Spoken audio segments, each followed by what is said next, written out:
Hello नमस्कार सत श्री अकाल अस्सलाम वालेकुम। कैसे हैं जनाब? साथियों, कल जो खबर आई है ईरान के शबार पोर्ट को लेकर, या यूं कहें ईरान इंडिया के शबार पोर्ट को लेकर, यह साथियों वाकई चौंका देने वाली है। कहीं ना कहीं कुछ पक रहा है। या तो यूएसए ईरान के बीच में कुछ पक रहा है, या यूएसए इंडिया के बीच में कुछ पक रहा है। क्योंकि भारत के लिए जियो political, Jio economic and geo strategic नजरिए से यह बड़ी खबर है।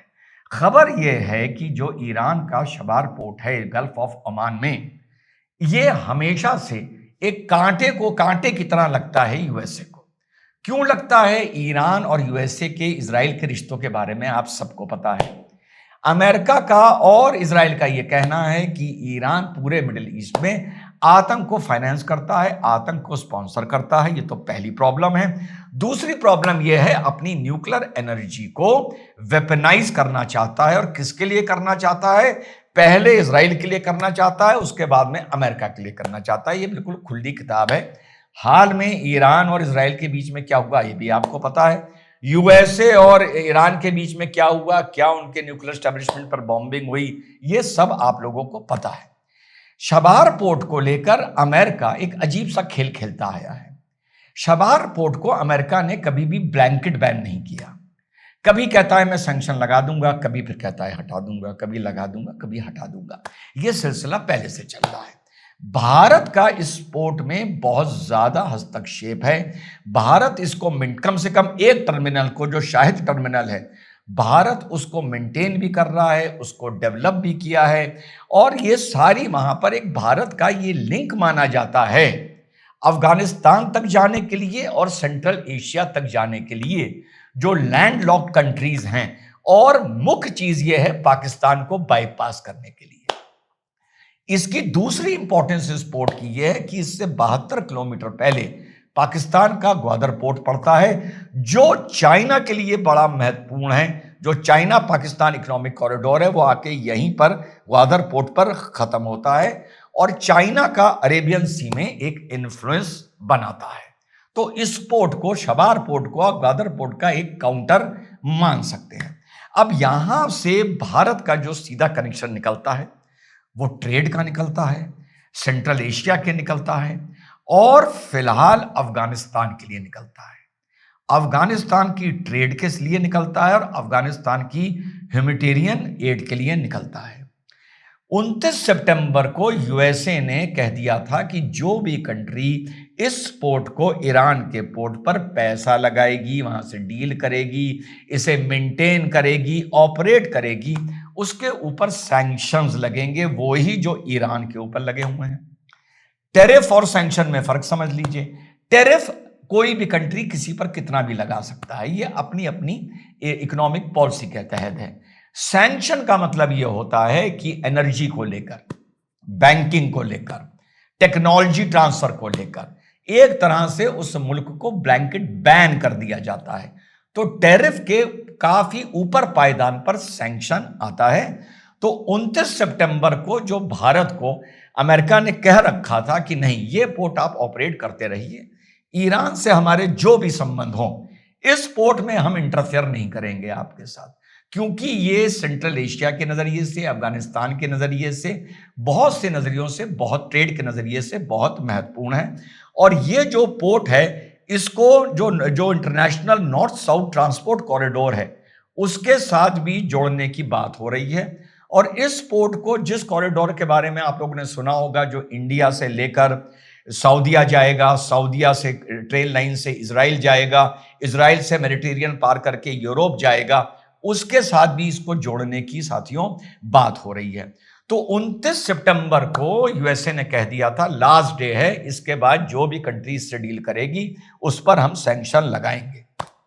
2024 में, शायद मई जून जुलाई में, भारत ने 10 साल का ईरान के साथ कॉन्ट्रैक्ट किया था, शाहिद टर्मिनल जो इसका है उसको रन करने के लिए, बनाने के लिए, मेंटेन करने के लिए, ऑपरेट करने के लिए। अब जब 29 सितंबर आया तो इसके बाद अमेरिका ने 1 महीने के लिए और बोला कि नहीं भैया, चलो 1 महीना और इस्तेमाल कर लो, अपने जो भी वहां पर आपके असेट्स हैं उनको आप वाइंड ऑफ कर लो। भारत के लिए ये एक बड़ी प्रॉब्लम की बात थी। प्रॉब्लम की बात ऐसे थी कि अगर ये पोर्ट भारत का डिस्टर्ब हो जाता है तो भारत का पूरा ट्रेड रूट जो ईरान से होकर सेंट्रल एशिया तक जाता है उसमें एक बड़ी नाकामयाबी माना जाता भारत के पॉइंट ऑफ व्यू से। अब जैसे ही बस 28-29 अक्टूबर आया और यह हुआ कि फिर से सैंक्शंस लगने जा रहे हैं, माइंड करिएगा सैंक्शन लगने जा रहे हैं, फिर से कुछ निगोशिएशंस हुए और 6 महीने के लिए यहां पर साथियों एक्सटेंशन दे दिया गया है कि 6 महीने और आप इस पोर्ट को ऑपरेट करिए। भारत का इसमें काफी पैसा भी लगा हुआ है। अब इसका यह मतलब नहीं है कि अगर आप में से किसी को लग रहा हो कि क्या अमेरिका इंडिया से कह रहा है अच्छा इस पोर्ट को आप इतने दिन इस्तेमाल कर सकते हैं, इतने दिन और कर सकते हैं, नहीं। अमेरिका का सीधा कहना था कि अगर आपको करना है तो करिए, अगर आप ईरान की इकोनॉमी में हेल्प करना चाहते हैं तो करिए, हम बस आप पर सैंक्शन लगाएंगे। अब भारत ये भी कर सकता है भविष्य में भी कि भैया इस पोर्ट को हम नहीं छोड़ेंगे, टैरिफ की तरह तुम्हें भले सैंक्शन लगाने हैं तुम लगा दो। पहले भी सैंक्शन की धमकी दे चुके हो, न्यूक्लियर टेस्ट के टाइम पर रशिया पे भी लगा चुके हो, क्या कर लिया, तो वो भी हम झेलने को तैयार हैं। तो ये फ्यूचर की बात है, पर फिलहाल बेहतर है कि एक एक्सटेंशन मिल गया है और अब अमेरिका और भारत की कम से कम टैरिफ तो छोड़िए सैंक्शन की लड़ाई शुरू नहीं हो रही। अब साथियों ये जानकारी रणधीर जायसवाल साहब ने जो उन्होंने दी, अब इसके मतलब क्या है, लेट अस डिस्कस। बहुत शॉर्ट में मैंने आप लोगों को इसका महत्व बताया। क्या अमेरिका और ईरान के बीच में कुछ पक रहा है इनकी न्यूक्लियर डील को लेकर, और ऐसे मौके पर अमेरिका ईरान का ये पोर्ट बंद करके ईरान के ट्रेड को हार्म नहीं करना चाहता कि ऐसा ना हो कि उसके चलते जो न्यूक्लियर डील जो भी होने जा रही है ईरान के साथ, भाई अमेरिका का ये कहना है न्यूक्लियर एनर्जी बनाइए लेकिन उसको वेपनाइज ना करिए, क्योंकि हमें आपकी माइंडसेट पर भरोसा नहीं है। और पाकिस्तान का भी आप लोग देख रहे हैं कि इन्होंने बनाया था, उसका ट्रिगर भी अमेरिका लेकर चला गया। तो अब ये पहला है। दूसरा यह है भारत की कोई टैरिफ पॉलिसी में भी कुछ पीछे पीछे पक रहा है और ऐसे मौके पर उस ट्रेड एग्रीमेंट को भी खतरे में नहीं डालना चाहता अमेरिका फिलहाल। तो उन्होंने कहा भैया ये जो वेवर है सैंक्शन वैंक्शन नहीं लगाएंगे, 6 महीना तुम इसे और ऑपरेट कर लो। तीसरा पॉइंट ऑफ व्यू उसमें यह भी आ रहा है कि अफगानिस्तान का भी पॉइंट ऑफ व्यू है कि अफगानिस्तान में अगर शबार पोर्ट के थ्रू ह्यूमैनिटेरियन एड ना पहुंची, भारत या कोई कंट्री नहीं पहुंचा पाया जो पाकिस्तान को यूज नहीं करना चाहता है, फिलहाल हम लोग इसको यही मान लें कि भारत नहीं इस्तेमाल करना चाहता पाकिस्तान के किसी पोर्ट को या रूट को, इससे अफगानिस्तान के डेवलपमेंट में प्रॉब्लम आएगी, इससे अफगानिस्तान में और आर्थिक संकट आएगा। अब यह अमेरिका जानता है कि अगर तालिबान के ऊपर हमने कोई ऐसा दबाव डाला तो उसका गुस्सा निकलेगा कहां, उसका गुस्सा निकलेगा पाकिस्तान के साथ और पाकिस्तान में वो एक अस्थिरता पैदा कर देगा। तो बहुत से पहलू हैं और चौथा पहलू इसका यह है कि पाकिस्तान बड़े उससे इंतजार कर रहा था कि शबार पोर्ट बंद हो ताकि भारत और अफगानिस्तान मजबूर हो जाएं पाकिस्तान की सरजमी को इस्तेमाल करने के लिए।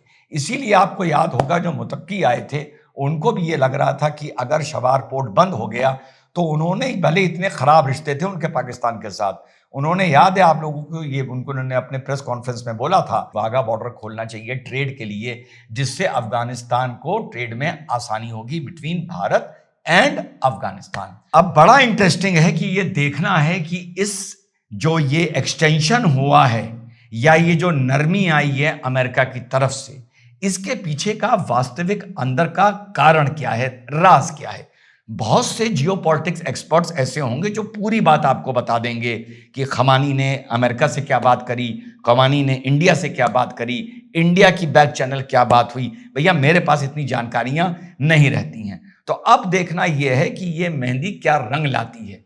ये ईरान और अमेरिका के बीच में कुछ पका है, ये अमेरिका और इंडिया के बीच में पका है, क्या इसके पीछे का कारण है ये आने वाले वक्त में पता चलेगा। लेकिन इतना तय है कि किसी ना किसी की जली बहुत बुरी तरह है, क्योंकि कोई ना कोई इस देश में चाहता है कि ट्रंप की कोई भी बोली बात पे भारत पलटवार करते हुए उतनी ही बदतमीजी से जवाब दे, फिर भारत और अमेरिका के जो भी रिश्ते हैं वो भी खत्म हो जाएं, ताकि फिर मातम करने को हो कि देखो हमारी डिप्लोमेसी कितनी फेल हो गई है। तो सरकार चुप रहती है, अपनी मर्जी का करती है, जबरदस्ती एक बात का जवाब तीन बात से नहीं देती है, और इसको भी मौके पर एक अच्छी जियोपॉलिटिक्स या डिप्लोमेसी माना जाता है। जय हिंद, वंदे मातरम, खुदा हाफिज।